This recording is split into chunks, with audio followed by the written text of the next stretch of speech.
Hello everyone, आप सबका फिर से स्वागत है आपके अपने यूट्यूब चैनल पर फॉलो योर पैशन पर। And dream big and act big.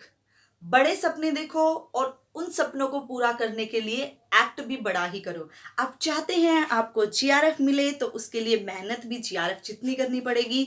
सिर्फ बैठे बैठे आपको जीआरएफ नहीं मिलेगा।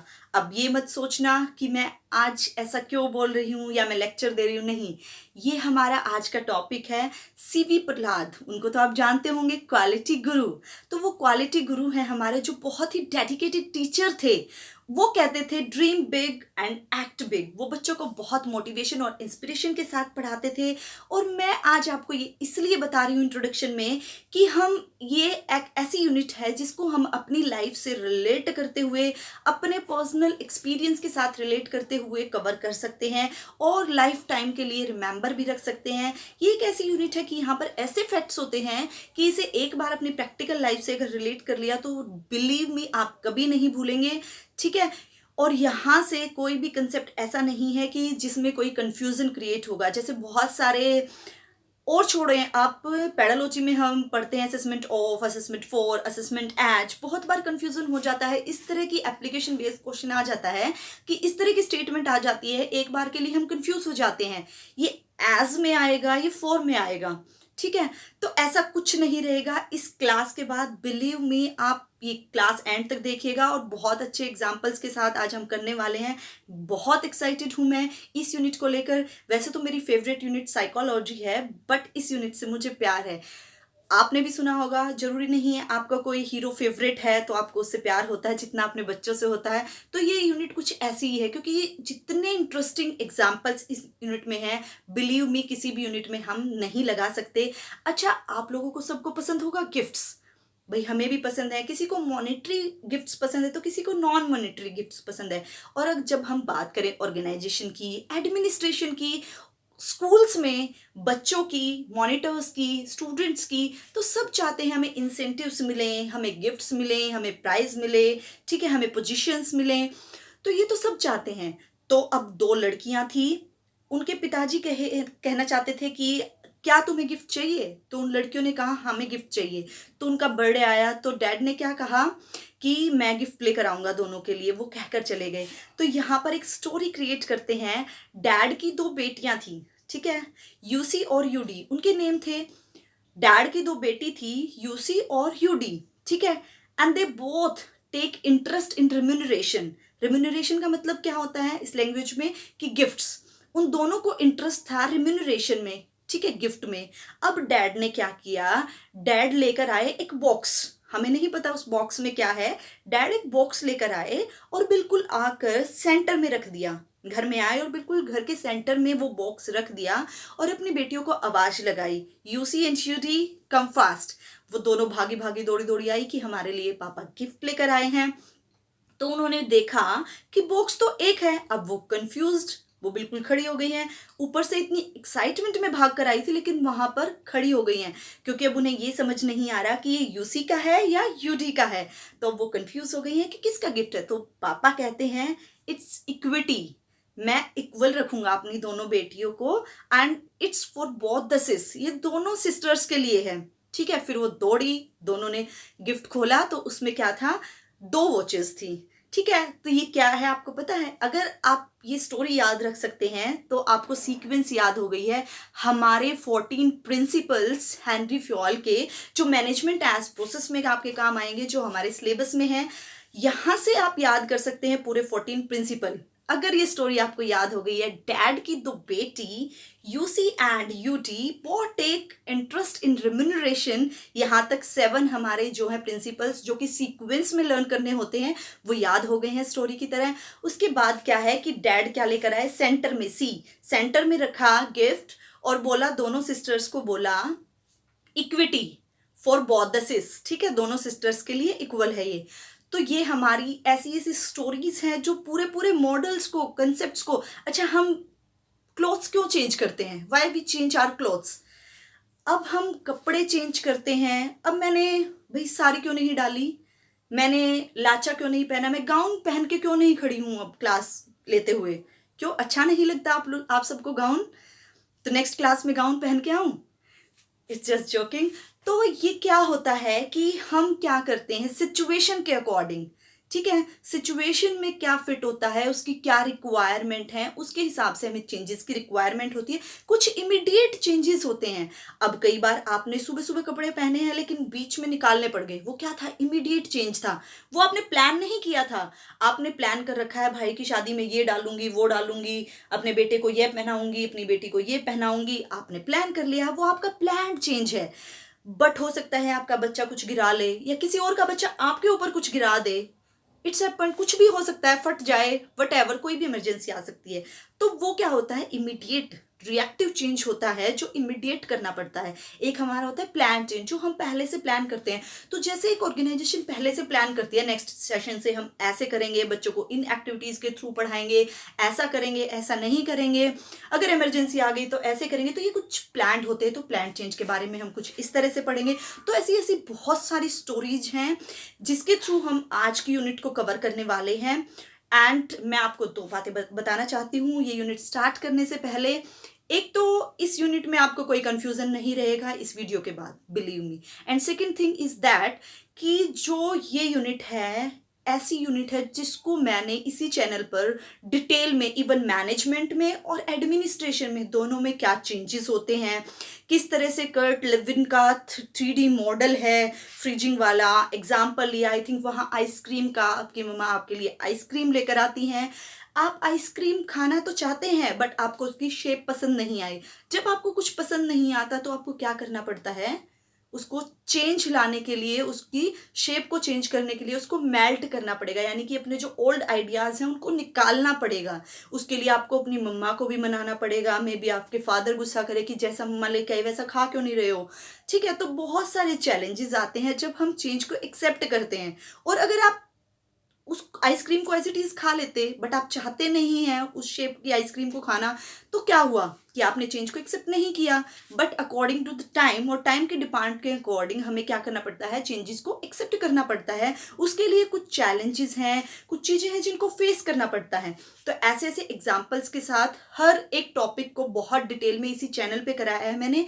अगर आज की वीडियो के बाद आपको लगे कि किसी जो टॉपिक है उसको डिटेल में पढ़ने की रिक्वायरमेंट है और बहुत अच्छे से करने की रिक्वायरमेंट है, तो इसी चैनल पे उसका आप वीडियो मिल जाएगी। क्योंकि कोई भी टॉपिक इस यूनिट का नहीं बचा है जो मैंने डिटेल में ना कराया हो। इंडिविजुअली जो वीडियोस हैं बिल्कुल बोर्ड पे लिखते हुए मैंने कराया है, नोट्स के साथ नहीं है वो, मैंने बोर्ड पे चीज़ों को एक्सप्लेन किया है। तो ये वाली यूनिट बहुत अच्छे से डिटेल में भी कवर्ड है। तो अब आज की यूनिट स्टार्ट करते हैं। Good luck, let's start our today's revision. So let's start our today's unit, educational administration, educational management, educational leadership। Education को 3 वर्ड्स के साथ रिलेट किया गया है इस यूनिट में। फर्स्ट है हमारा मैनेजमेंट, सेकंड है एडमिनिस्ट्रेशन, थर्ड है हमारा लीडरशिप। मैनेजमेंट क्या होता है कि एजुकेशन के साथ मैनेजमेंट को जोड़ा है, यानी कि एजुकेशन में चीज़ों को कैसे मैनेज करें, ठीक है। Managing the things, art of getting things done through the others, executing जो फंक्शंस हैं, ठीक है।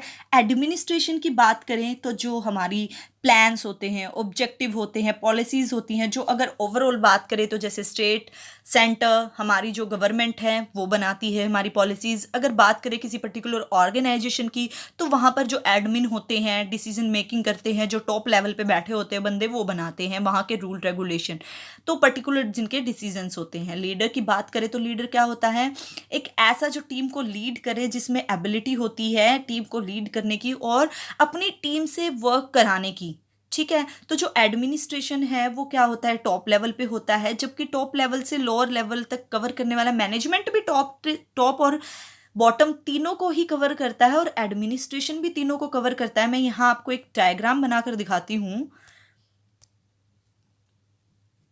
ये 3 लेवल्स होते हैं हमारे पास, ठीक है। ये हमारा टॉप लेवल है, ये हमारा क्या है, मिडिल लेवल है, ये हमारा क्या है, लोअर लेवल है।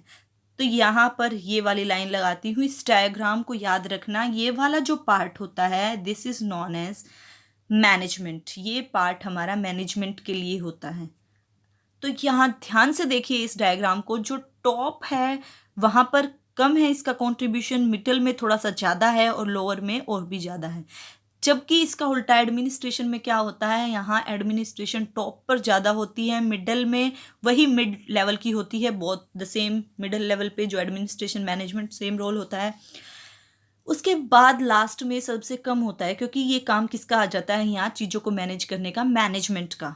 तो होप जो मैनेजमेंट है और एडमिनिस्ट्रेशन है, ये बात आपको क्लियर हुई होगी। जो मैनेजमेंट है वो चीज़ों को मैनेज करती है, यानी कि चीज़ों को एग्जीक्यूट करती है, जो प्लान बन चुके हैं उनको लागू करती है, इम्प्लीमेंट करती है, जैसे जो टेक्निकल वर्क है, ह्यूमन स्किल्स हैं। बट एडमिनिस्ट्रेशन में क्या आ जाता है, डिसीजन मेकिंग, डिसीजन लिए जाते हैं, ठीक है, पॉलिसीज प्लान्स बनाए जाते हैं। ये कंसेप्चुअल और ह्यूमन स्किल्स के साथ मिली होती है। यहाँ टेक्निकल आती है हमारी ह्यूमन स्किल्स के साथ, यहाँ कंसेप्चुअल स्किल्स आती हैं हमारी ह्यूमन स्किल्स के पास, ठीक है। तो अगर देखा जाए तो ये मिडिल और टॉप लेवल पे होती है, और ये क्या होती है, मिडिल और लोअर लेवल पे होती है। तो नेक्स्ट हमारा अगर देखा जाए तो इंस्टीट्यूशनल बिल्डिंग की बात की गई है हमारी जो सिलेबस है उसमें। तो उसके अकॉर्डिंग हमारे कुछ इंस्टीट्यूशंस दिए गए हैं। शिमला एजुकेशन कॉन्फ्रेंस जो 1901 में अगर कहा जाए तो बहुत सारा काम एजुकेशन में उससे पहले भी हुआ है, हमारी एंशिएंट इंडिया में भी हुआ है, एंशिएंट हिस्ट्री में भी देखा जाता है, बहुत कुछ एजुकेशन में पहले भी हुआ है। बट अगर बात की जाए मॉडर्नाइजेशन की, मॉडर्न एजुकेशन की, जो आज भी हम कर रहे हैं, कहीं ना कहीं आज की एजुकेशन जिससे लिंक है वो हमारी 1901 से स्टार्ट हुई थी। लॉर्ड कर्जन के अंडर कॉन्फ्रेंस कराई गई थी शिमला में, जो 15 डेज तक कॉन्टिन्यू चली थी। ये 15 डेज तक कॉन्टिन्यू चली थी और इसमें कुछ रिजल्ट सामने आए थे इस कॉन्फ्रेंस के, जिसकी वजह से इसको रिजेक्ट भी कर दिया गया था। क्योंकि सबसे मेन तो यहाँ था कि बहुत सारे एजुकेशनिस्ट थे, जो प्रोफेशंस थे, अलग अलग प्रोफेशन से लोग, जैसे डॉक्टर हैं, कोई प्रोफेसर थे, कोई एजुकेटर, कोई तो बड़े बड़े बहुत सारे लोगों को इसमें इंक्लूड किया गया। बट यहाँ पर किसी भी इंडियन को इंक्लूड नहीं किया गया। Are you getting me? इस कॉन्फ्रेंस में किसी भी इंडियन को इंक्लूड नहीं किया गया था, इसीलिए इसको एक्सेप्ट नहीं किया गया था, इसका विरोध किया गया। इसमें सारी बातें ही तो घूम फिर के ब्रिटिश पे थी कि ब्रिटिश जो गवर्नमेंट है वो कंटिन्यू रखेगी कंट्रोल को इंडियन एजुकेशन पे, और जो पब्लिक इंस्टीट्यूट्स होंगे उनके वो भी ओपन किए जाएंगे, प्राइवेट इंस्टीट्यूट भी ओपन किए जाएंगे, बट जो उनका कंट्रोल होगा वो ब्रिटिश गवर्नमेंट के हाथ में होगा। सेंट्रल गवर्नमेंट क्या करेगी, कंप्लीट कंट्रोल रखेगी इंडियन एजुकेशन पर, और जो ब्रिटिश गवर्नमेंट है वो पैसे लगाएगी, ठीक है, एजुकेशन पे। पैसे लगाने को उन्होंने बोल दिया था, बट सारा कंट्रोल भी क्या रखा था, अपने हाथ में रखा था। इसके बाद आई हमारी इंडियन यूनिवर्सिटी कमीशन, जिसको थॉमस रिले के नाम से भी जाना जाता है क्योंकि ये उनके चेयरमैन थे। तो 21 मार्च 1904 को इसे यूनिवर्सिटी एक्ट भी बना दिया गया था, पास कर दिया गया था लॉ, ठीक है। इंडियंस का जो है कंट्रोल हो गया था हायर एजुकेशन में। तो सबसे पहले 5 यूनिवर्सिटीज़ बनाई गई, कलकत्ता, बॉम्बे, मद्रास, लाहौर और इलाहाबाद में, ठीक है। और इनमें से भी 3 जो सबसे पहले बनाई गई वो कौन सी थी, कलकत्ता, बॉम्बे और मद्रास, उसके बाद लाहौर में, उसके बाद इलाहाबाद में। और इन्होंने क्या कहा कि 5 लाख रुपीज़ दिए जाएंगे हर 5 साल में एग्जीक्यूट करने के लिए जो भी चेंजेस आएंगे, ठीक है। उसके बाद जो है गोखले बिल आया 1911 में, जो प्राइमरी एजुकेशन को फैसिलिटेट कर रहा था इंडिया में, ठीक है। बट गवर्नमेंट ने क्या किया था, इस बिल को रिजेक्ट कर दिया था, और इसको पास कराने के लिए रिजोल्यूशन भी स्टार्ट हो गया था एजुकेशनल पॉलिसी में, जो 21 फेब 1913 को हुआ था। उसके बाद हमारे सामने आई Calcutta university commission, that is known as Sadler commission, ठीक है। और इसमें क्या था, जो कमीशन की अपॉइंटमेंट है वो 1917 में हुई थी। 7 मेंबर्स अपॉइंट किए गए थे स्टार्टिंग में, और 17 मंथ तक इन्होंने कंटिन्यू वर्क किया, अपना रिसर्च वर्क जारी रखा, सब कुछ फाइंड आउट किया और अपनी रिपोर्ट तैयार की, और 1919 में अपनी रिपोर्ट को सबमिट कराया। और इनकी रिपोर्ट को 17 पार्ट्स में डिवाइड किया जाता है। तो 17 को याद रखना, देखना 17 में अपॉइंट की गई, 17 मंथ तक इनका रिसर्च रहा, 17 पार्ट्स में इनकी रिपोर्ट को क्या किया गया, डिवाइड किया गया। उसके बाद हार्टोंग कमेटी की अगर बात करें तो इन्होंने सजेस्ट किया था कि एजुकेशन को किस तरह से इम्प्रूव किया जाए। साइमन कमीशन भी इसे कहा जाता है क्योंकि इनके चेयरमैन कौन थे, हार्टोंग थे, सर फिलिप हार्टोंग थे। मिडिल एजुकेशन को वोकेशनल और कमर्शलाइजेशन मिला देना चाहिए और डेवलप कराया इन्होंने हाई स्कूल्स को, और वहाँ पर टेक्नोलॉजी, कॉमर्स और एग्रीकल्चर को इन्होंने इंट्रोड्यूस किया। ये हम फर्स्ट पेपर जो हायर एजुकेशन है उसमें भी पढ़ते हैं ये सारी चीज़ें कि कैसे कैसे इवोल्यूशन हुआ। बट यहाँ हम इस यूनिट में जो इंस्टीट्यूशनल हैं बिल्डिंग है वो इसलिए डाली गई है कि एजुकेशन में एडमिनिस्ट्रेशन जो आया, मैनेजमेंट जो आई, वो किस तरह से आई, क्या क्या हुआ। यानी कि हम यहाँ पर कोई ऐसी बात नहीं कर रहे हैं बच्चों के लिए क्या किया गया। आपने नोट की हो हम स्टार्टिंग से क्या पढ़ रहे हैं, शिमला में क्या पढ़ा कि किस तरह से कंट्रोल, यानी कि कंट्रोल एडमिनिस्ट्रेशन किसके हाथ में था। फिर इंडियन यूनिवर्सिटी में क्या था कि वो क्या करना चाहते थे, तो एडमिनिस्ट्रेशन मैनेजमेंट किस तरह से प्रोसेस चलेगा उसके बारे में हम बात कर रहे हैं, ठीक है। फिर जो 1935 में जो वुड अबॉट रिपोर्ट आई, तो ये इन्होंने क्या देखा कि अनएम्प्लॉयमेंट है बहुत ही ग्रेट प्रॉब्लम बन चुका है, ठीक है, गवर्नमेंट के सामने, और अटेंशन देनी चाहिए गवर्नमेंट को इसको। तो क्या हुआ, इसीलिए जो गवर्नमेंट ने एक कमीशन अपॉइंट की और उसी को क्या कहा गया, वुड एंड अबॉट रिपोर्ट कहा गया। तो आप देख सकते हैं ये क्या है, मैनेजमेंट पॉलिसीज़ बनाने के गवर्नमेंट ने जो डिसीजंस लिए। यहाँ पर किसी बच्चे की या लेवल की या किस तरह से उन्हें पढ़ाया जाए या करिकुलम की बात नहीं हो रही है। उसके बाद वर्धा स्कीम आई जो कि आप सब बहुत अच्छे से जानते हैं, फेमिलियर हैं इसके साथ। गांधी जी ने पब्लिश किया था एक आर्टिकल हरिजन, उसके थ्रू। तो ये आर्टिकल किस पर बेस्ड था कि जो सभी इंडियंस हैं वो national education conference was held on October 22 and 23 1937, और उस पर ये आर्टिकल लिखा गया था। और जो कॉन्फ्रेंस थी उसे कहा गया वर्धा एजुकेशनल कॉन्फ्रेंस, और जो president of this conference was Gandhi himself, वो खुद ही इसके प्रेसिडेंट थे। वो क्या करना चाहते थे, बेसिक एजुकेशन को इंट्रोड्यूस कराना चाहते थे कि बेसिक एजुकेशन इस तरह से बच्चों को दी जाए कि वो क्या कर सके, अनएम्प्लॉयमेंट को दूर किया जा सके। अब बात करते हैं हम पोस्ट कोविड की। देखिए बहुत ध्यान से, स्पीड से हम कवर करते हैं, रिवाइज कीजिए बहुत अच्छे से ध्यान लगाकर चीज़ों को। जो लूथर गुलिक थे और लाइंडोल उर्विक थे, उन दोनों ने हेनरी फ्योल के मैनेजमेंट का जो आइडिया था, उनके 14 प्रिंसिपल से इन्फ्लुएंस्ड होकर उन्होंने पोस्ट कोर एक एक्रोनियम बनाया था, ठीक है। ये एक एक्रोनियम है। एक्रोनियम क्या होता है, जिसकी कोई ना कोई फुल फॉर्म होती है, वो अपने आप में कोई वर्ड नहीं होता। तो P for planning, organising, then staffing, directing, coordinating, reporting और बजटिंग। तो पहले चीज़ों को प्लान करना चाहिए। प्लानिंग जब हमारे हाथ में होगी, प्लान है। अब सपोज कीजिए कि आप एक स्कूल ओपन करना चाहते हैं, तो उसके लिए आप ये तो नहीं है सीधा टीचर्स को अपॉइंट कर लेंगे, तो पहले उसके लिए प्लान करेंगे, फिर उसके बाद बिल्डिंग बनवाएंगे, ठीक है, उसके बाद इंफ्रास्ट्रक्चर सेट कराएंगे। तो प्लान होता है सबसे पहले, हर एक एक्टिविटी का बेस क्या होता है, प्लान।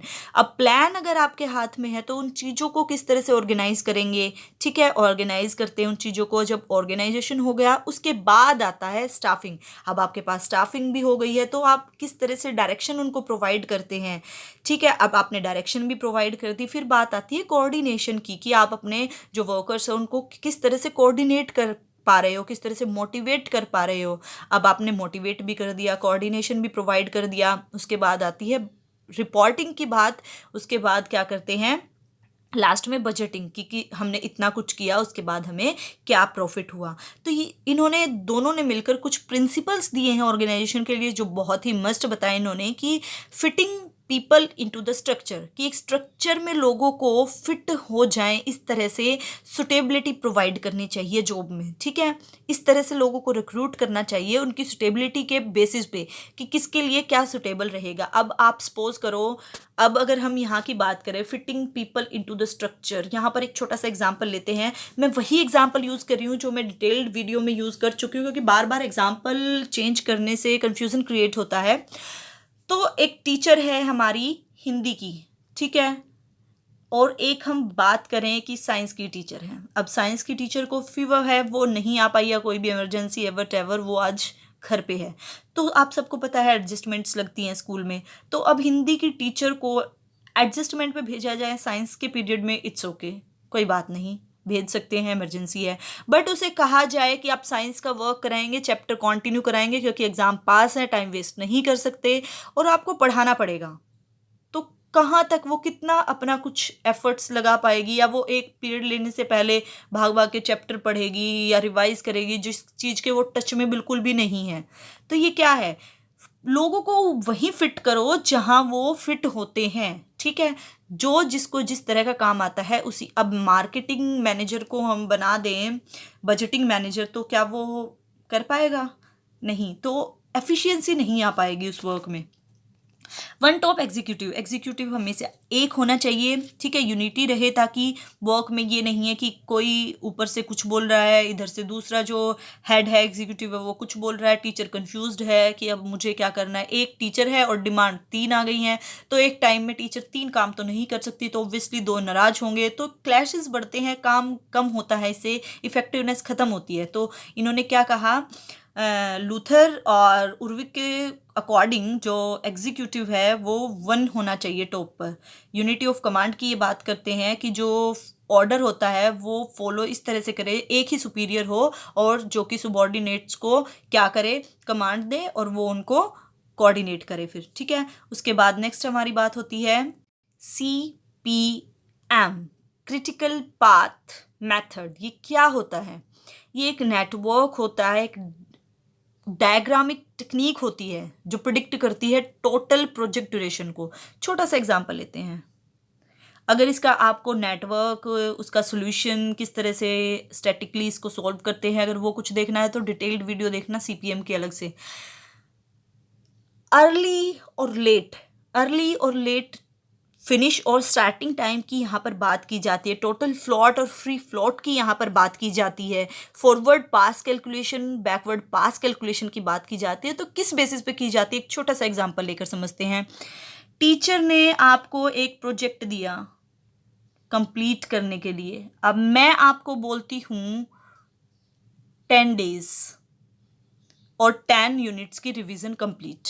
मैंने आपको बोला था 10 दिन पहले, आपको बोला था कि 10 दिन में 10 यूनिट्स को रिवाइज करेंगे, ठीक है।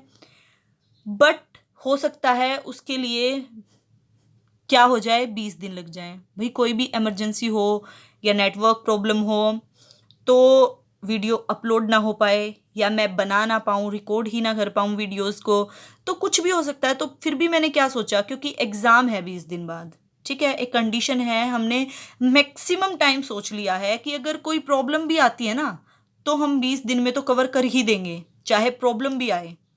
देखिए 10 डेज का काम है, हम 20 डेज दे रहे हैं, तो ये क्या हुआ, हमारे पास टोटल 20 डेज हैं, 20 डेज।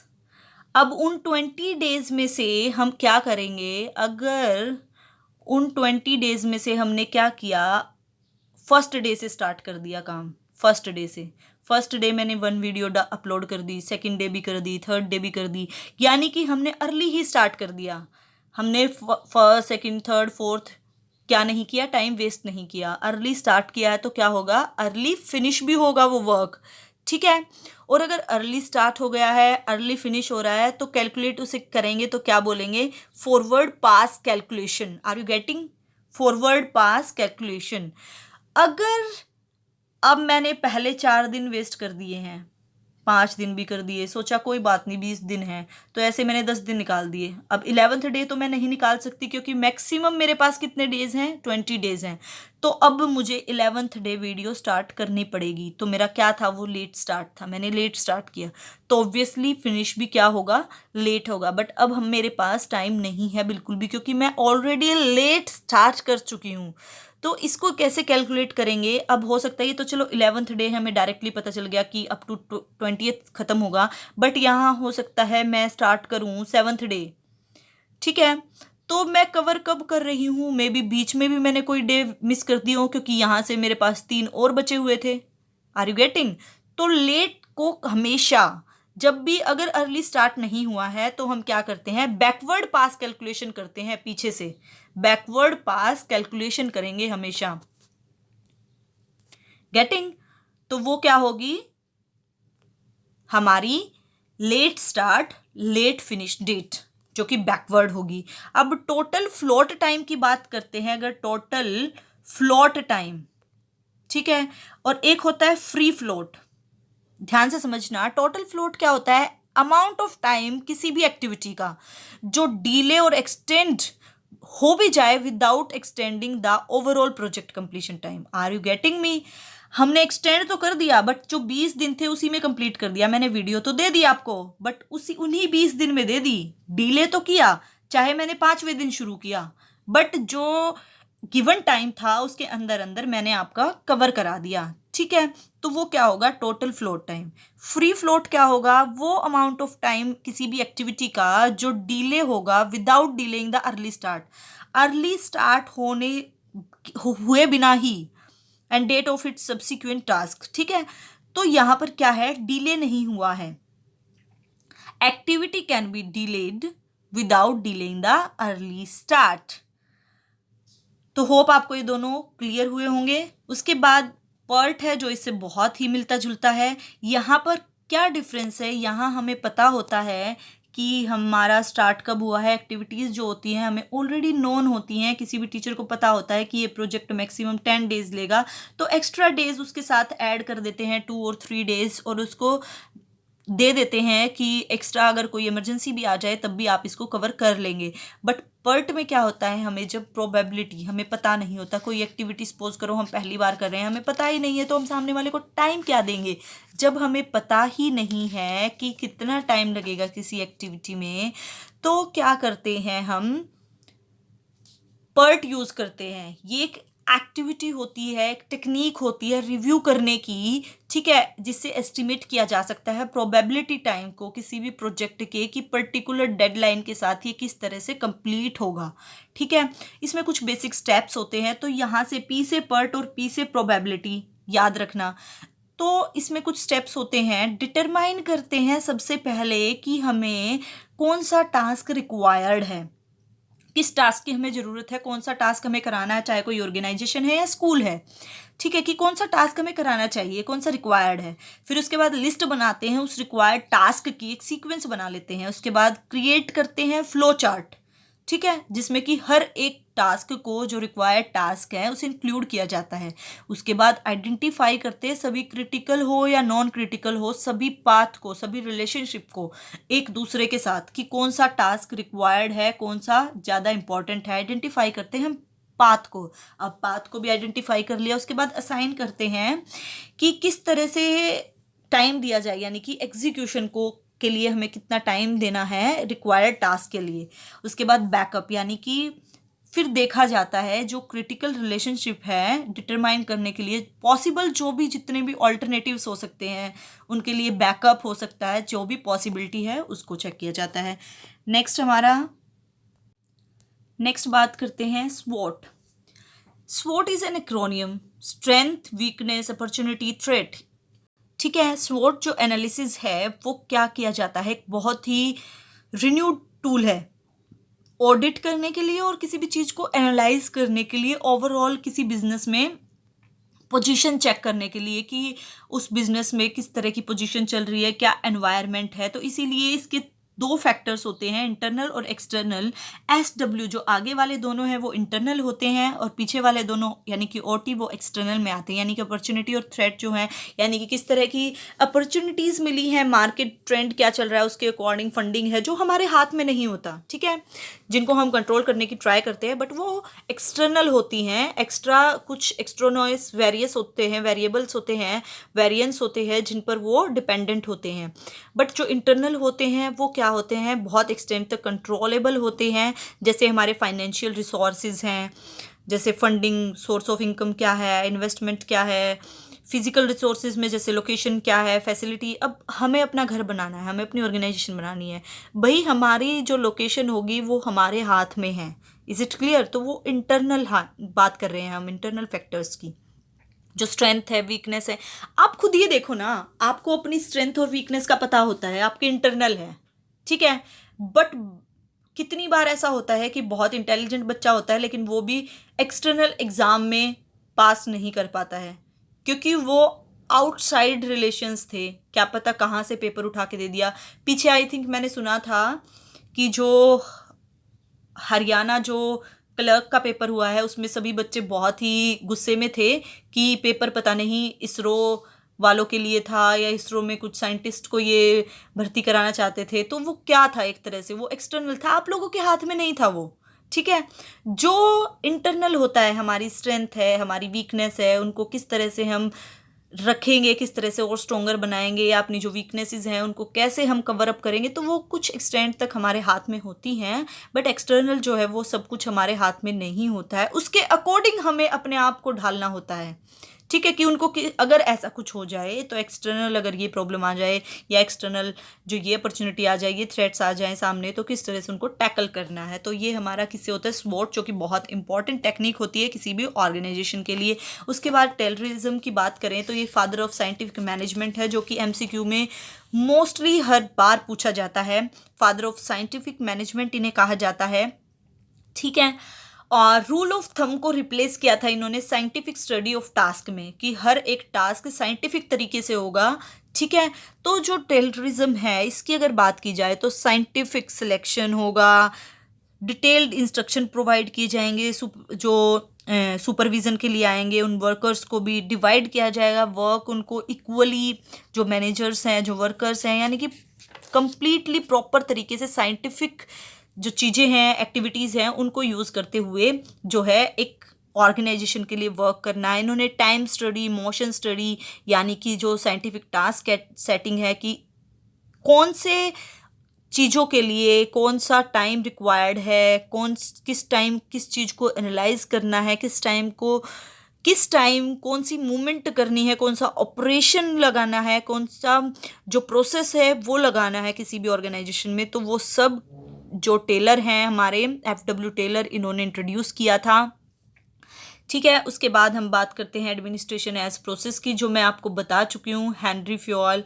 देखिए प्रिंसिपल की अगर बात करें तो इनके प्रिंसिपल बहुत ही इंपॉर्टेंट हैं। जो लूथर गुलिक और लाइंडोर उर्विक थे, उन्होंने भी इनसे इन्फ्लुएंस होकर ही अपनी जो पोस्ट कॉर्ब है वो एक्रोनियम क्रिएट किया था। तो एडमिनिस्ट्रेशन एज प्रोसेस की अगर बात करें तो प्रोसेस ऑलमोस्ट सेम होता है हर जगह, प्लान, ऑर्गेनाइजिंग, स्टाफिंग, तो ये स्टैंडर्डाइज होता है प्रोसेस। हेनरी फ्योल के 14 प्रिंसिपल जो मैं आपको बता चुकी हूँ स्टार्टिंग में, यहाँ देखिए, तो इस तरह से आप इनको लर्न रख सकते हैं। ब्यूरोक्रेसी को आप याद रख सकते हैं राजा से या फिर मधुमक्खी, और बहुत अच्छे से डिटेल्ड वीडियो है इसकी, बिलीव मी, कभी भी नहीं भूलेंगे ब्यूरोक्रेसी को। अगर बहुत डिटेल में करना है तो वो वीडियो देखिएगा। ब्यूरोक्रेसी क्या है, मैक्स वेबर ने इसको इंट्रोड्यूस कराया था, जो कि जर्मन सोशल साइंटिस्ट थे। नौकरशाही जिसे हम बोलते हैं, तो इनके मेन 6 रूल्स की बात की जाती है कि जो ट्रेनिंग को अगर रिमूव कर रहा है, जो एम्प्लॉयज़ हैं उनको बहुत कुछ आता हो पहले से ही, तो टेक्निकल कॉम्पिटेंसीज के बेसिस पे उनका सिलेक्शन होना चाहिए। फिर उसके बाद रिकॉर्ड्स को बहुत अच्छे से मेंटेन करना चाहिए, ठीक है। डिवीज़न ऑफ वर्क होनी चाहिए, प्रॉपरली डिवाइड होना चाहिए वर्कर्स में, जो है वर्क को डिवीज़न अच्छे से होनी चाहिए। फिर उसके बाद जो रूल्स है, रेगुलेशन है, बहुत स्ट्रिक्ट होते हैं कि एक बार जो रूल लगा दिया।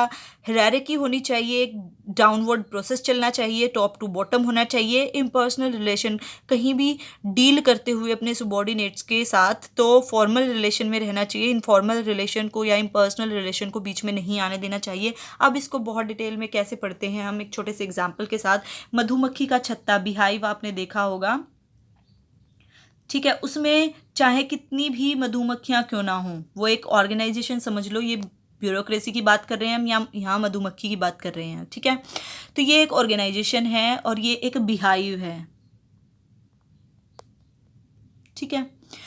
तो यहाँ पर एक रानी मधुमक्खी होती है, ठीक है, जो कि काम को डिवाइड भी करती है, जिसका राज चलता है, जो उनको पनिश भी करती है, जो उनको रिम्यूनरेशन भी देती है, और वो जो वर्क को डिवाइड भी करती है कि कुछ मधुमक्खियाँ क्या करेंगी, पॉलन इकट्ठा करेंगी, कुछ मधुमक्खियाँ एग लेज करेंगी, तो कोई कुछ काम करेंगी, ठीक है।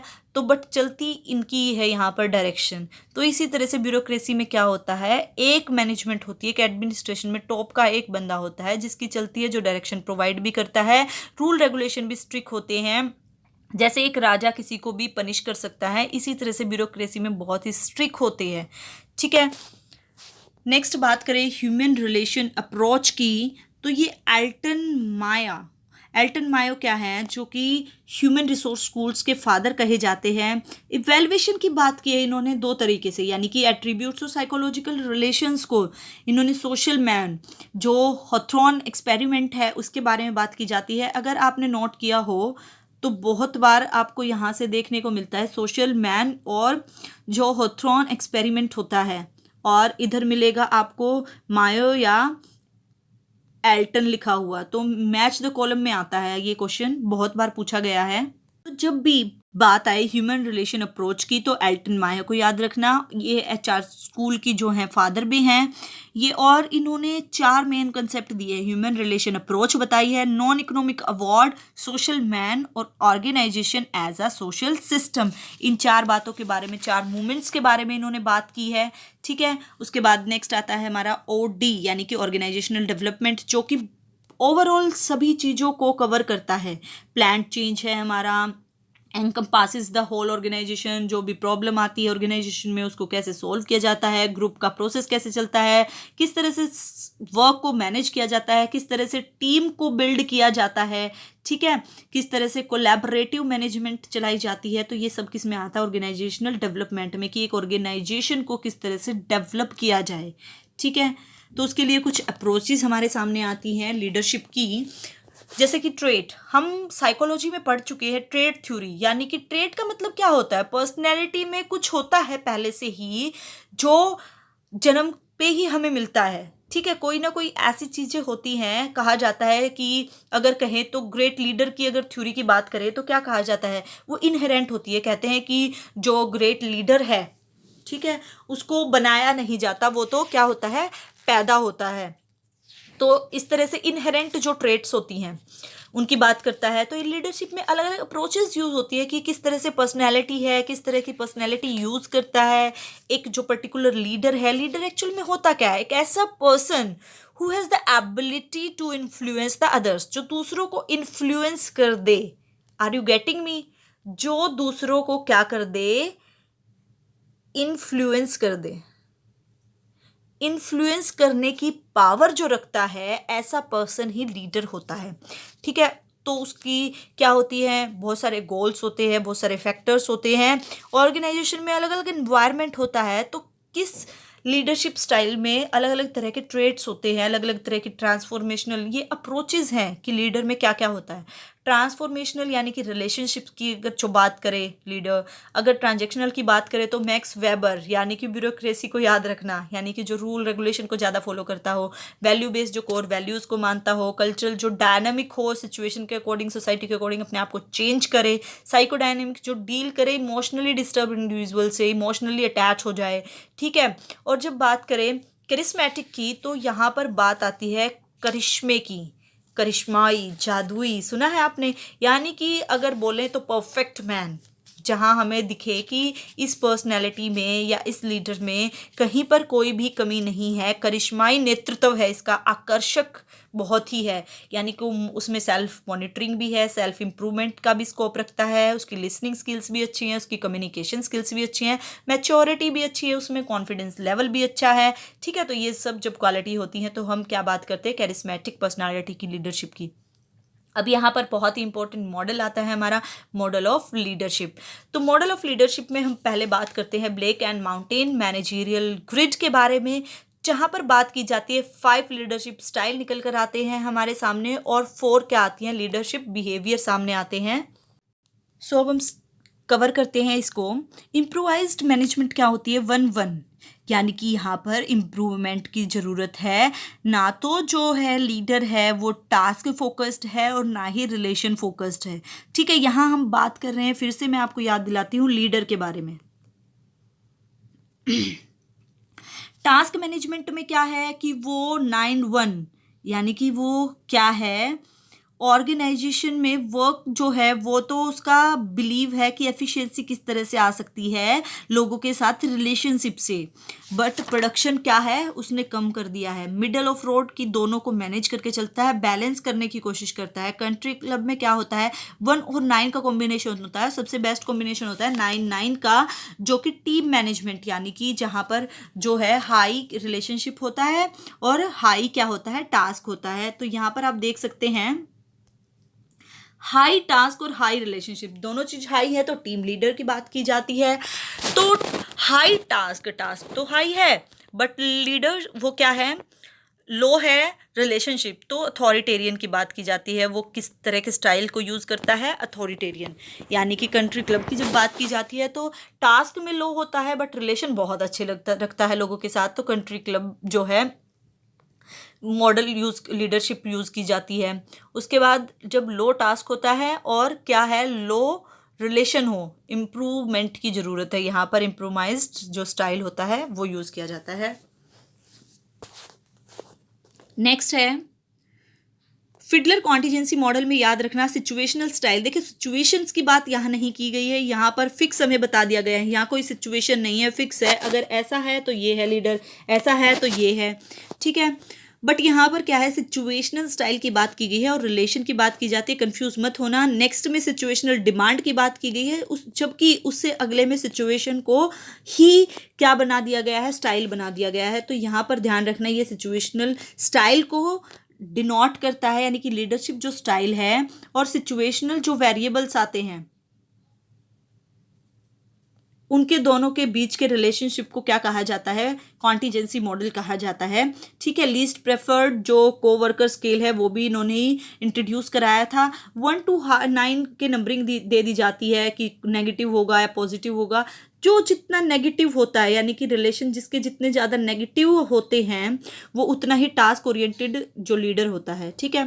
पॉजिटिव होते हैं यानी कि वो हाई रिलेशनशिप वाला लीडर है। उसके बाद सबसे इम्पॉर्टेंट और जो हर बार एग्ज़ाम में क्वेश्चन पूछे जाते हैं मोस्टली हर्से ब्लैंचर्ड से और ट्राई डायमेंशनल से भी बहुत बार क्वेश्चन आ जाते हैं, क्योंकि ये थोड़े कंफ्यूज करने वाले होते हैं। तो ध्यान रखना सिचुएशन की डिमांड करते हैं, जहाँ बिल रेडिन ने 3D जो मॉडल दिया है जहाँ सिचुएशन को डिमांड किया जाता है, ठीक है। Integrated, dedicated, separated, related. देखिए इन वर्ड्स पे ध्यान से फोकस कीजिए। रिलेटेड या सेपरेट, जब सेपरेट मैनेजर यानी कि जब रूल पॉलिसीज इम्पोज कर दे जो दूसरों पर, ठीक है।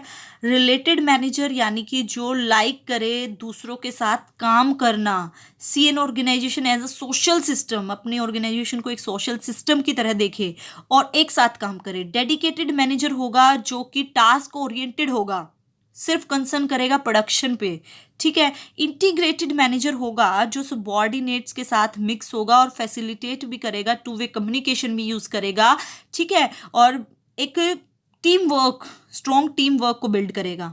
क्लियर।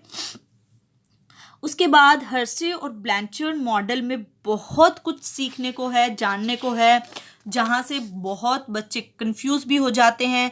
पहले तो life cycle theory of leadership इसे कहा जाता है, SLT थ्योरी इसे कहा जाता है, ST थ्योरी इसे कहा जाता है, हर्से ब्लैंचर्ड सिचुएशनल मॉडल इसे कहा जाता है। तो बहुत सारे इसके नेम हैं, इनको ध्यान रखना। उसके बाद जो मैंने फॉरवर्ड, इसमें मैच्योरिटी लेवल बताया जाता है लीडर का on the basis of follower.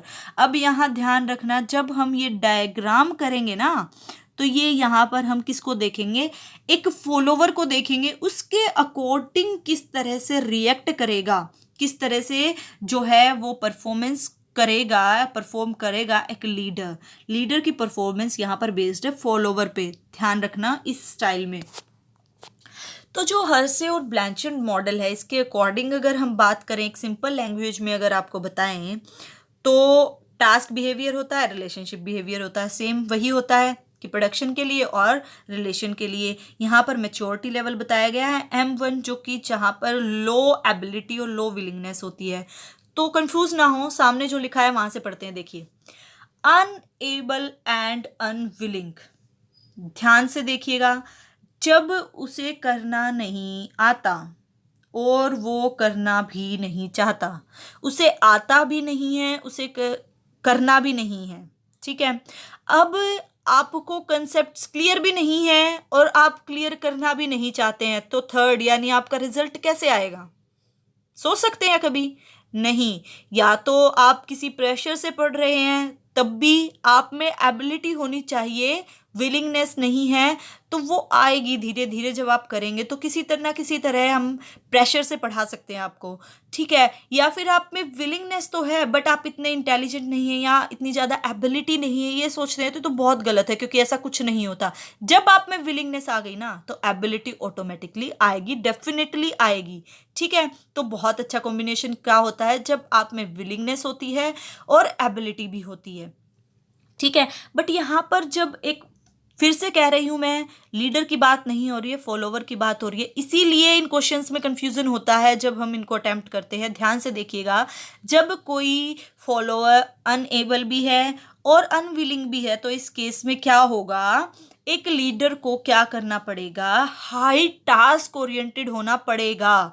और लो रिलेशनशिप, यहाँ रिलेशनशिप नहीं दिखा सकता वो, क्योंकि क्या फायदा, क्योंकि उसको आता ही नहीं है। चलो नहीं आता तो हम सिखा देंगे, अगर उसमें इच्छा होती सीखने की, अब उसकी इच्छा भी नहीं है, तो हम रिवॉर्ड या पनिशमेंट से क्या करेंगे, हाई टास्क वाला मेथड यूज करेंगे, जिसे क्या बोला जाता है, टैलिंग, जो यहाँ पर आता है, माइंड इट।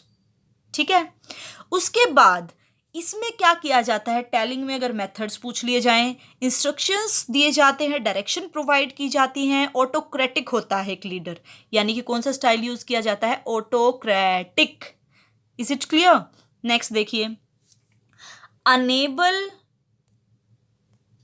Unable, willing. अब यहां पर आता तो नहीं है, बट वो चाहता है सीखना। अब वो चाहता है सीखना, तो हाई टास्क के साथ हम हाई रिलेशन भी लगा सकते हैं। हाई टास्क देखिए, मैं दोबारा से बताती हूँ, हाई टास्क किसके लिए होता है, जब एबिलिटी ना हो हमारे पास। ठीक है, एबिलिटी नहीं है तो हमें टास्क कराना होता है हाई रेट से। रिलेशनशिप कब लगाते हैं हम हाई, जब हमारी इच्छा वाली बात आती है ना, कि हमारी इच्छा है या नहीं है, तो यहाँ रिलेशनशिप क्यों बिल्ड करेंगे, जब उसकी वो करना ही नहीं चाहता, करना ही नहीं चाहता, तो रिलेशनशिप कैसे बनेंगे भाई। अगर आप किसी ऑर्गेनाइजेशन में काम करते हो, आपकी काम करने की इच्छा नहीं है, तो आपके मैनेजर के आपके साथ रिलेशन कैसे होंगे, जीरो, माइनस में भी जा सकते हैं। तो आपको काम नहीं आता, इट्स ओके, फ्रेशर हो बट विलिंग हो, बट करने की बहुत इच्छा है, तो यहाँ पर रिलेशनशिप हाई हो जाएंगे। और टास्क तो हाई होगा, क्योंकि अनएबिलिटी है, अनएबिलिटी में टास्क हमेशा हाई होगा, ध्यान रखना। इस चीज को दोबारा से मैं बताती हूँ, ध्यान रखना। टास्क हाई कब करेगा एक लीडर, जब उसका वर्कर अनएबल है, अनएबल है। और हाई रिलेशन कब करेगा, जब विलिंगनेस है। ठीक है, तो यहां पर क्या होता है, आगे देखिए, अब एबिलिटी तो है बट वो करना नहीं चाहता है, एबिलिटी तो है, तो यहां पर एबिलिटी आ गई, तो लो टास्क देना पड़ेगा। क्या देना पड़ेगा, लो टास्क। अच्छा, वो पीछे वाला क्या आएगा हमारा, सेकंड जो है सेलिंग, सेलिंग की सिचुएशन आएगी। यहाँ थी हमारी टेलिंग, सेलिंग जो परसुएशन किया जाता है, या तो परसुएड किया जाएगा उसे, या मोटिवेट किया जाएगा, इंसेंटिव्स प्रोवाइड कराए जाएंगे काम कराने के लिए, अनएबिलिटी को हटाने के लिए। अब एबल है और अनविलिंग है, उसमें वो कर तो सकता है बट वो चाहता नहीं है करे, तो यहाँ पर एक क्या सोचेगा, अपने इस कंसेप्ट को चेंज करते हुए वो उसके साथ रिलेशनशिप बिल्ड करेगा, क्योंकि वो क्यों विलिंग नहीं है ये जानेगा, क्योंकि अब उसको हम नहीं छोड़ सकते, जैसे यहाँ छोड़ दिया था लो रिलेशन के लिए, क्योंकि वो अनएबल था, बट यहाँ पर उसमें बहुत सारी क्वालिटीज़ हैं। अब एक वर्कर में बहुत क्वालिटीज़ होती हैं, बट अब उसका किसी कोई रीज़न है कि वो अनविलिंग हो गया है काम के लिए, तो रिलेशनशिप हाई करने पड़ेंगे उसको मोटिवेट करने के लिए। तो एक लीडर को खुद उसके साथ पार्टिसिपेट करना पड़ेगा। तो पार्टिसिपेटिंग कब होगा, जब एबिलिटी प्लस अनविलिंगनेस होगी, यानी कि लो टास्क होगा और हाई रिलेशनशिप होंगे, तब पार्टिसिपेटिंग की सिचुएशन आएगी एक लीडरशिप की, जहां पर बात की जाती इन्वॉल्वमेंट की, कंसल्टेशन की, टीम वर्क की। उसके बाद ये हमारा क्या होता है, पार्टिसिपेटिंग। यहां पर लास्ट वन आता है डेडिकेशन। ठीक है, डेलीगेटिंग में क्या होता है, एबल है और विलिंग भी है, बेस्ट कॉम्बिनेशन, एबिलिटी भी है और वो करना भी चाहता है, तो यहाँ पर ना तो लीडर को टास्क लगाना पड़ेगा, ना ही रिलेशनशिप बिल्ड करने की जरूरत है। Is it clear? रिलेशनशिप सिर्फ कहाँ बिल्ड करेगा, या तो कॉम्बिनेशन, इन दोनों कॉम्बिनेशन में सिर्फ वो क्या करेगा, रिलेशनशिप बिल्ड करेगा, क्योंकि यहाँ पर तो वो विलिंग है, तो रिलेशनशिप उसे बनाने पड़ेंगे उसको एबल बनाने के लिए, लेकिन यहाँ पर उसमें एबिलिटी है, ये मजबूरी है एक लीडर की, उसे छोड़ नहीं सकता, क्योंकि वो काम अच्छा करता है ऑर्गेनाइजेशन के लिए, तो उसकी अनविलिंगनेस को जानने के लिए, उसे हटाने के लिए उसको हाई रिलेशन बनाने पड़ेंगे उसके साथ। बट यहाँ पर उसको रिक्वायरमेंट नहीं है, वो खुद एबल भी है और विलिंग भी है, तो लो टास्क और लो रिलेशनशिप। अब देखिए, कई बार आप देखते हैं, हम क्यों कंफ्यूज हो जाते हैं इन क्वेश्चनों में, क्योंकि एबिलिटी और विलिंग देख के हम क्या सोचते हैं कि भाई टास्क भी हाई है और रिलेशनशिप भी हाई है। नहीं, बट ये हमारी जो दी गई है ना, ये हमारी दी गई है फॉलोवर की, और उसके अकॉर्डिंग एक जो लीडर है वो किस तरह से परफॉर्म करे वो ये दिया गया है, और ये उसके टाइप्स बताए गए हैं। डेलीगेटिंग होगा यहाँ, यानी कि वो ट्रस्ट करेगा, ठीक है, एम्पावरमेंट देगा, सिर्फ रिस्पॉन्सिबिलिटी देगा। रिस्पॉन्सिबिलिटी देगा क्योंकि उसे पता है कि एबिलिटी भी और विलिंगनेस भी है, तो वो काम कर लेगा उसका जो वर्कर है। नेक्स्ट है leader member exchange theory, LMX, और बात करें वर्टिकल डायड लिंकेज थ्योरी जिसे कहा जाता है। इसमें 3 हमारे क्या होते हैं, प्रोसेस होता है, रोल टेकिंग, रोल मेकिंग, रूटिनाइजेशन, यानी कि सबसे पहले जब एक स्ट्रेंजर होता है वो फर्स्ट ज्वाइन करता है हमारी किसी भी ऑर्गेनाइजेशन में, ठीक है, ये किस चीज़ का टाइम होता है, टाइम टू असेस करते हैं। एक ऑर्गेनाइजेशन में वर्कर को असेस करते हैं, न्यू टीम मेंबर को, कि वो क्या काम कर सकता है, नहीं कर सकता है, उसकी स्किल्स और एबिलिटी को। फिर जब उसको चेक कर लिया जाता है तो सेकंड स्टेप आता है हमारा रोल मेकिंग। अब उसको रोल दिया जाता है, टास्क दिया जाता है, एक प्रोजेक्ट दिया जाता है, ठीक है, उस प्रोजेक्ट के थ्रू उसको 2 पार्ट्स में डिवाइड किया जाता है, ठीक है, इन ग्रुप और आउट ग्रुप।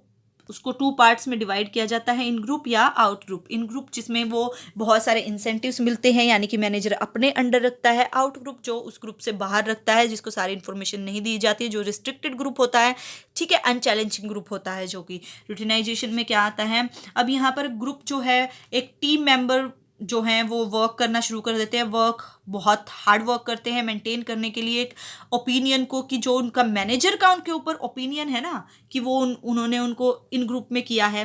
तो रूटिनाइजेशन में वो क्या करते हैं, empathy, trust, respect, patience, persistency अपनी दिखाते हैं। और वो ऐसा क्यों होता है, क्योंकि अगर कोई बंदा एक बार बहुत अच्छा काम दिखाए, इन ग्रुप में आने के लिए उसे बहुत सारे इंसेंटिव भी मिल रहे हैं, बहुत सारे अच्छे अच्छे प्रोजेक्ट भी मिल रहे हैं, क्योंकि वो फॉलोवर ग्रुप में है, ठीक है, तो वो कहीं एक बार इन ग्रुप में आने के बाद काम करना छोड़ ना दे, तो रूटिनाइजेशन का प्रोसेस किया जाता है, ठीक है, ताकि जो आउट ग्रुप के बंदे हैं अगर वो भी अच्छा काम करते हैं तो उनको भी बाद में क्या किया जा सकता है, इन ग्रुप में भेजा जा सकता है। और अगर इन ग्रुप के वर्क अच्छा नहीं करते तो उसको आउट ग्रुप में ट्रांसफर किया जा सकता है। इसलिए इसको क्या बोला जाता है, LMX, leader member exchange. Leader और मेंबर एक्सचेंज होते रहते हैं, ठीक है। ये इसकी स्टेजेस हैं, 4 स्टेजेस होती हैं। नेक्स्ट हमारी है क्वालिटी। भाई क्वालिटी की हम बात करते हैं तो क्वालिटी क्या होती है, स्टेट ऑफ एक्सीलेंस। हम कहीं भी शॉपिंग पे जाते हैं, बोलते हैं भैया क्वालिटी वाली कुर्ती देना, भैया क्वालिटी वाली शर्ट देना। तो क्वालिटी होती क्या है एक्चुअल में, पता है किसी को? क्वालिटी एक्चुअल में क्या होती है, जिसमें कोई कमी ना हो, स्टेट ऑफ एक्सीलेंस। यानी कि आप ऐसी कुर्ती चाहते हैं जिसका कलर भी फेड ना हो, ठीक है, जिस पे प्रिंट भी अच्छा हो, जो अट्रैक्टिव भी हो, जो सिंगल पीस हो, कितनी बार वॉश करें वो खराब ना हो आपका। तो क्वालिटी में अब 2 तरह की क्वालिटीज़ की बात की जाती है। क्वालिटी को एश्योर किया जाता है और क्वालिटी को कंट्रोल किया जाता है। अब इसमें डिफरेंस क्या है, क्वालिटी एश्योर क्या होता है कि जो प्रोडक्ट बनता है, प्रोडक्ट जब बनता है उसके प्रोसेस को चेक करते रहना time to time, as compare जब हमारे हाथ में रिजल्ट, यानी कि जब प्रोडक्ट आ चुका है उसको चेक करते हैं। उस पर कंट्रोल करने की बजाय हम क्या करते हैं, प्रोसेस को, उस प्रोडक्ट का जो प्रोसेस चल रहा है उसको चेक करते हैं। तो वो आता है हमारी क्वालिटी एश्योरेंस में, और क्वालिटी कंट्रोल में आता है, यानी कि जो रिजल्ट है वो परफेक्ट है या नहीं है, एंड में जब चेक किया जाता है। Is it clear? यानी कि अगर बात करें तो मैन्युफैक्चरिंग जो प्रोसेस है उसको मैनेज करना क्वालिटी एश्योरेंस में आता है, और मैन्युफैक्चरिंग जो प्रोसेस हो चुका है उसका वेरिफिकेशन करना, ठीक है, वो क्या होता है, कंट्रोल होता है। उसके बाद हम TQM की बात करते हैं, टोटल क्वालिटी मैनेजमेंट की, जिसमें हम बहुत इंपॉर्टेंट बात करते हैं, इसकी हिस्ट्री की बात करते हैं।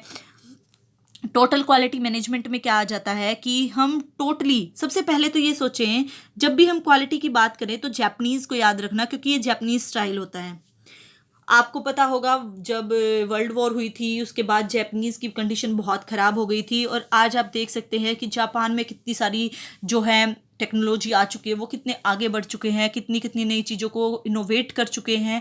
रीज़न क्या है? क्योंकि उनकी जो क्वालिटी है, उनकी क्वालिटी को कंट्रोल करने का तरीका है। तो अमेरिका ने भी उनको हेल्प दी थी, पहले बहुत सारे साइंटिस्ट वहाँ भेजे थे, बहुत सारे जो मैनेजमेंट कंट्रोल करने के लिए, ठीक है, कंसल्टेंट्स वहाँ भेजे थे। उसके बाद उन्होंने इतना अच्छा रिकवर किया कि उन्होंने अपनी जापानीज़ टेक्निक भी बनाई, जो कि बहुत यूज़फुल होती हैं आज के टाइम में भी। इसकी कुछ अगर हिस्ट्री की बात करें तो ये कुछ डेट्स हैं आपके सामने जो इंपॉर्टेंट रोल प्ले करती हैं, देखिए ध्यान से। 1920 में इंडस्ट्रियल रिवॉल्यूशन हुआ था, जहाँ से इंडस्ट्रीज़ का शुरुआत हुई, ठीक है, कि किस तरह से वर्क प्रोडक्टिव बनाना है, उसका इम्पैक्ट कैसे होगा पर्टिकुलर उसमें। 1930 में जो कि वॉल्टर जो शोवर्ट हैं, हमारे क्वालिटी गुरु भी हैं, उन्होंने कंट्रोल ऑफ क्वालिटी और स्टैटिस्टिकल एनालिसिस के बारे में बात किया, उन्होंने इन मेथड्स को डेवलप किया। फिर 1950s में क्या हुआ, जो हमारे डैमिंग है, नेक्स्ट क्वालिटी गुरु हैं, टोटल क्वालिटी मैनेजमेंट के बारे में, एक इंजीनियर और एग्जीक्यूटिव उसको किस तरह से कंट्रोल करे क्वालिटी को उनकी, उसके बारे में बात की। उसके बाद 68 की अगर बात करें, 1968 में, तो जापानीज़ ने एक अप्रोच बनाई, total quality company wide quality control, ठीक है, कि कैसे एक पर्टिकुलर कंपनी में उसकी क्वालिटी को कंट्रोल में रखा जाए।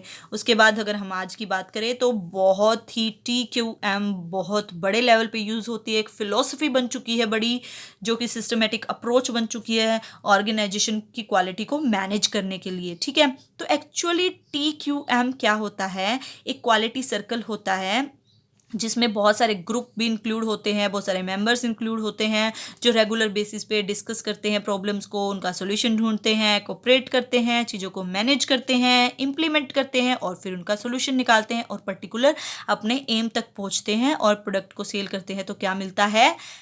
प्रॉफिट, जो वो चाहते हैं। तो इसको अगर एजुकेशन में क्या करें, हम रिलेट करें तो एट लास्ट हम क्या चाहते हैं? बच्चे की डेवलपमेंट, चाइल्ड्स डेवलपमेंट।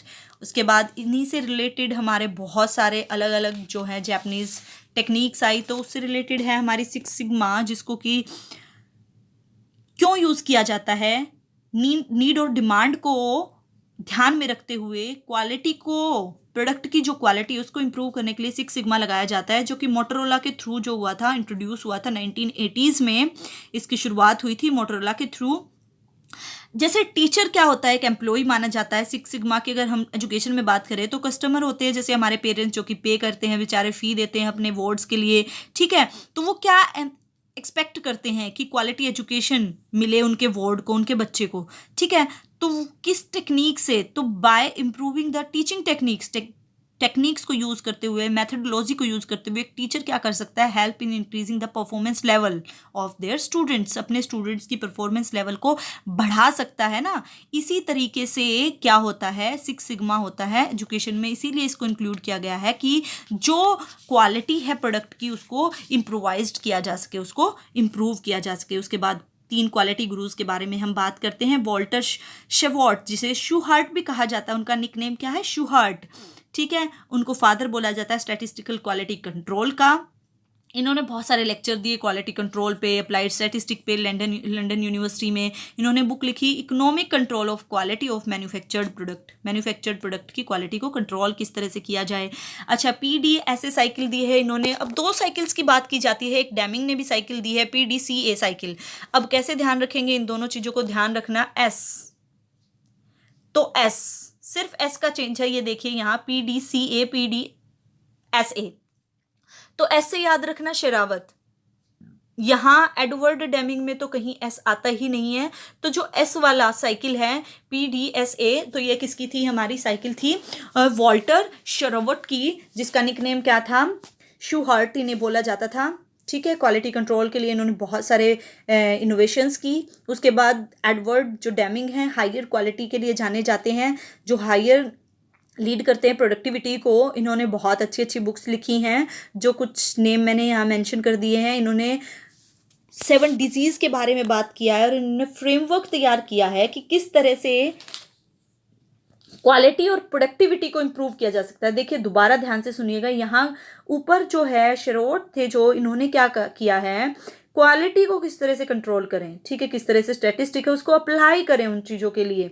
बट इन्होंने क्या कहा है कि जितनी हाई क्वालिटी होगी, जितनी क्वालिटी हाई होगी उतना ही प्रोडक्शन हाई होगा। तो उसके लिए क्या करना पड़ेगा, इम्प्रूवमेंट करना पड़ेगा। सिर्फ कंट्रोल करने से काम नहीं चलेगा, इम्प्रूव करना पड़ेगा। इसके लिए फ्रेमवर्क तैयार किया और इन्होंने 7 डिजीज भी बताई कि एक 7 बीमारियां होती हैं हर एक ऑर्गेनाइजेशन में जो डेड कर देती हैं एक ऑर्गेनाइजेशन को, उनको दूर करना चाहिए, ठीक है। लैक ऑफ कंसिस्टेंसी होती है, जैसे शॉर्ट टर्म थिंकिंग होती है, परफॉर्मेंस अप्रेजल होती है, मोबिलिटी ऑफ मैनेजमेंट बहुत शॉर्ट टर्म वो होती है, जॉब हॉपिंग होती है, इधर उधर लोग भागते रहते हैं, ठीक है। Management by use of visible figures, overall जो क्वालिटी की बात करते हैं। एक्सेसिव मेडिकल कॉस्ट होती है, एक्सेसिव कॉस्ट ऑफ लाइबिलिटी होती है।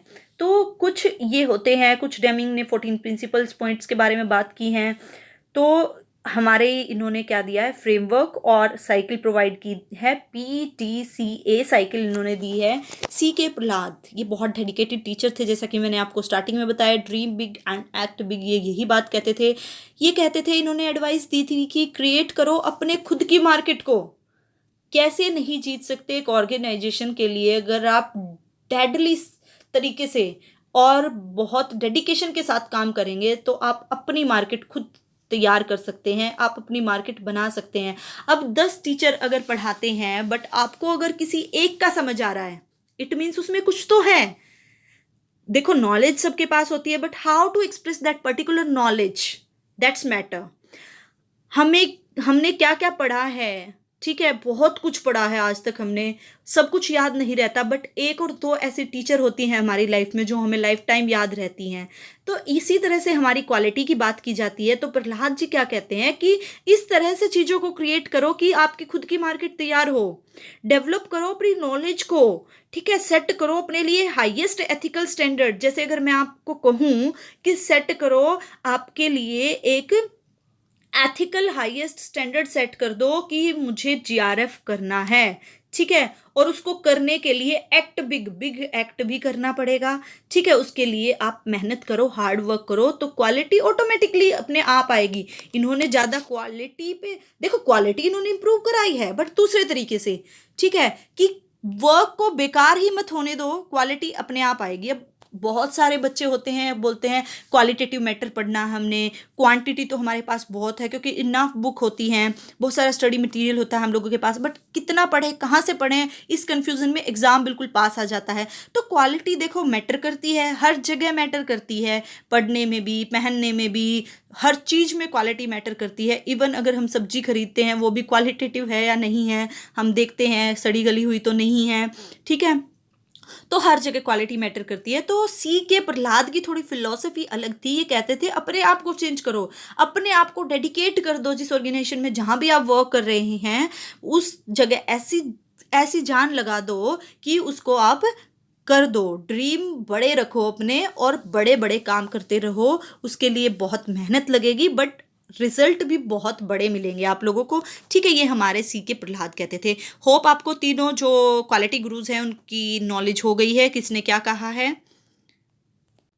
देखिए जब हम चेंज की बात करते हैं तो चेंज क्या होता है कि कुछ भी चीज़ों को एक्सेप्ट करना और कुछ चीज़ों को अवॉइड करना, या जो एग्जिस्टिंग नॉलेज है उसी में चीज़ों को एकोमोडेट करना, एसिमिलेट करना। एसिमिलेट करना क्या होता है, एग्जिस्टिंग स्कीमा में कुछ और नई चीज़ को ऐड कर लिया। बट जब हम एकोमोडेट करते हैं यानी कि कुछ एडिट करते हैं, यानी कि अब हमने चेंज कर दिया है, उस पर्टिकुलर नॉलेज को हटा दिया, हमने नई नॉलेज को ग्रैस्प कर लिया है, तो इस कंसेप्ट को हम क्या कहते हैं, चेंज। अब चेंज मैनेजमेंट में भी आते हैं। तो चेंज दो तरह के होते हैं, रिएक्टिव चेंज और प्लान चेंज। रिएक्टिव चेंज क्या होते हैं, जो सडनली चेंज होते हैं किसी इमरजेंसी की वजह से, जो एकदम से हमें चेंज करने पड़ जाएं, एग्जीक्यूट करने पड़ जाएं जो चेंजेस, ठीक है। और प्लान चेंज होते हैं जो हम ऑलरेडी डिज़ाइन कर चुके होते हैं कि हमें ये ऑर्डर में एग्जीक्यूट करने हैं और किस टाइम करने हैं ये हमें पता होता है, और फ्यूचर में ऑब्जेक्टिव्स को अचीव करने के लिए करने होते हैं। तो ठीक है, प्लानिंग होती है चेंजेस के लिए, असेस किया जाता है चेंजेस फोर्सेस को, फिर उनको इंप्लीमेंट किया जाता है चेंजेस को। तो चेंजेस बहुत ही इंपॉर्टेंट है। तो कुछ 7 स्टेज मॉडल भी दिया गया है जो कि लिपिट ने दिया है, हमारा रोनाल्ड जो लिपिट है उन्होंने दिया है। DCCA-TGT, DCC में नहीं, DCC नहीं लगना, हमें DC नहीं बनना, DCCA, ए लड़की सुन, मुझे तो TGT बनना है, ठीक है।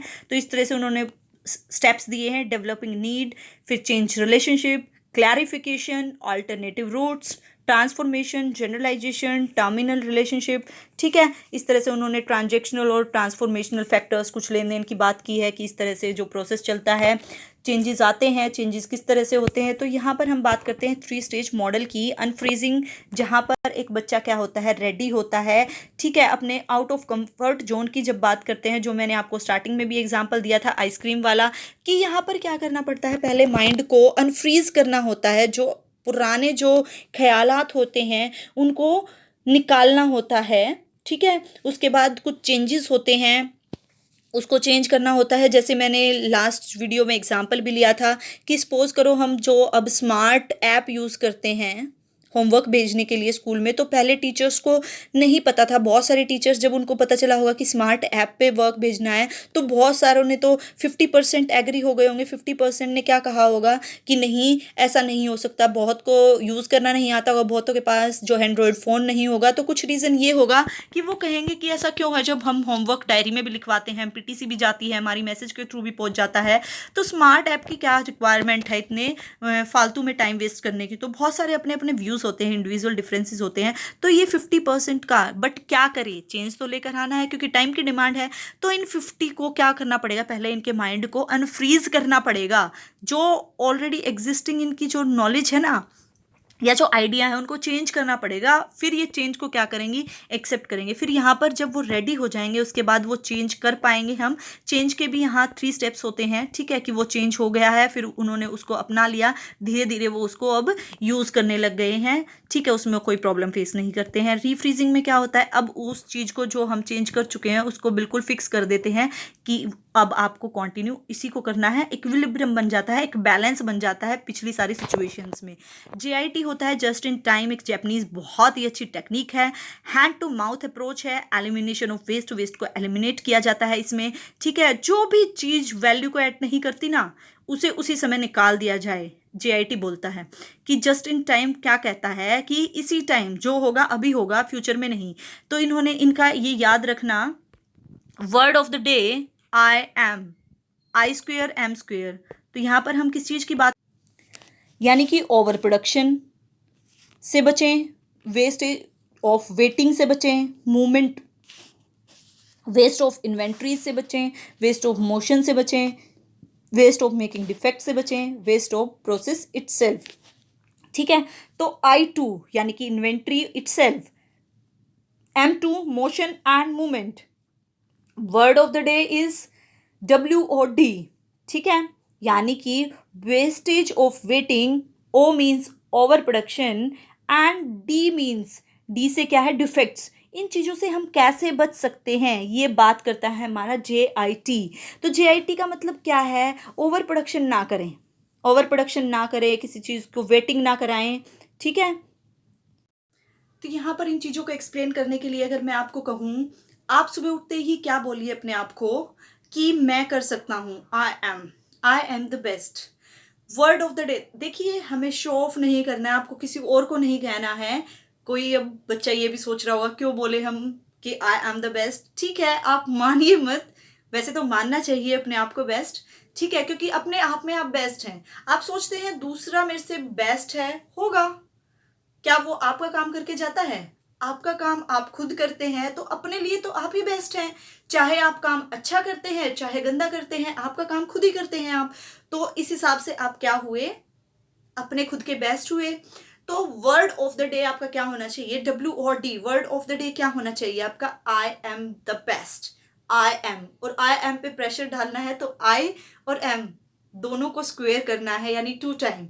ठीक है, तो इंटरेस्ट, इन्वेंट्री जो है, और यहाँ से मोशन और मूवमेंट दोनों ही, मतलब कि यहाँ से आपके जो जितनी भी एक्रोनियम के थ्रू आप क्या कर सकते हैं JIT में, कि किस तरह से हम जस्ट इन टाइम को यूज़ करते हैं। तो इन सब चीज़ों में करते हैं, और हम क्यों करते हैं इसे यूज़। देखिए ये क्या कहता है, जो जापानीज टेक्निक है JIT, वो कहती है कि अगर आप आज स्टॉक रखते हैं, सपोज कीजिए आप किसी भी मैन्युफैक्चरिंग कंपनी में काम करते हैं, आपने बहुत सारा स्टॉक कर लिया, अब हो सकता है इन फ्यूचर उसकी डिमांड ना हो। ठीक है, तो वेस्ट। अब उसको स्टोरेज की जगह चाहिए है, इन्वेंट्री चाहिए है, ठीक है, वो अलग से कॉस्ट लगेगी हमारी। में भी आपका ऐसा सामान है जो फ्रिज की रिक्वायरमेंट है या स्टोरेज की रिक्वायरमेंट है, तो इन्वेंट्री का खर्चा अलग से होगा, मेंटेनेंस का खर्चा अलग से होगा। तो जस्ट इन टाइम क्या कहती है, जिस टाइम जो है उसको उसी टाइम करो। अगर उस टाइम उस चीज से वैल्यू नहीं हो रही है, प्रॉफिट नहीं हो रहा है, तो रिमूव इट, उसे हटा दो। इसीलिए मैंने स्पेशली सामने ये लाइन लिखी है, जो भी चीज वैल्यू एड नहीं कर रही है ऑर्गेनाइजेशन में, तो उसे उसी वक्त वहां से निकाल दो, ठीक है।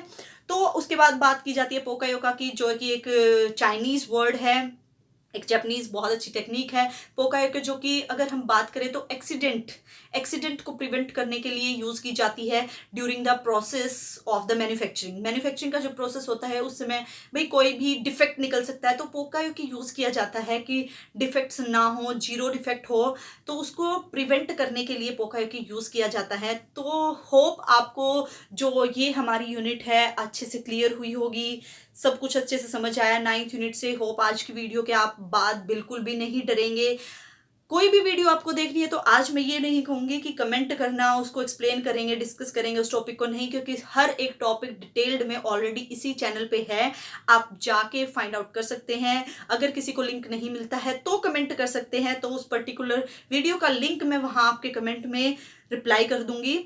बट आप ये बिल्कुल अच्छे से कवर कीजिएगा और इंजॉय करते रहिए लर्निंग को। जब तक आप लर्निंग को इंजॉय नहीं करेंगे, सीके प्रहलाद ने कहा है ना, dream big and act big, तो उनको मानना है, उनकी क्वालिटी को मानना है, तभी आप जीआरएफ तक पहुंचेंगे। अब लास्ट हमारी 10th यूनिट रह गई है, उसके बाद कुछ और सोचते हैं हम, या तो लाइक 2019, 2018, 2017 जैसे 3 और 4 एक साथ पेपर सॉल्व किए, और उनमें से जो भी डिफिकल्ट जो वो हैं, जैसे कि अवॉइडेंस वाला कंसेप्ट है, या बार बार जो रिपीट हो रहे हैं जो कंसेप्ट हो, जिनमें कंफ्यूजन क्रिएट हो रहा है जब हम क्वेश्चंस को सॉल्व कर रहे हैं, तो उन क्वेश्चंस पे देखते हैं, जो भी डिमांड होगी टाइम की या बच्चों की, उसके अकॉर्डिंग नेक्स्ट वीडियो करेंगे। बाकी हमारी अब नेक्स्ट लास्ट 10th यूनिट बच गई है रिवीजन के लिए, उसको नेक्स्ट रिवाइज करेंगे। और लर्न करते रहिए, रिवाइज करते रहिए अच्छे से। And thank you, bye bye, thank you for watching.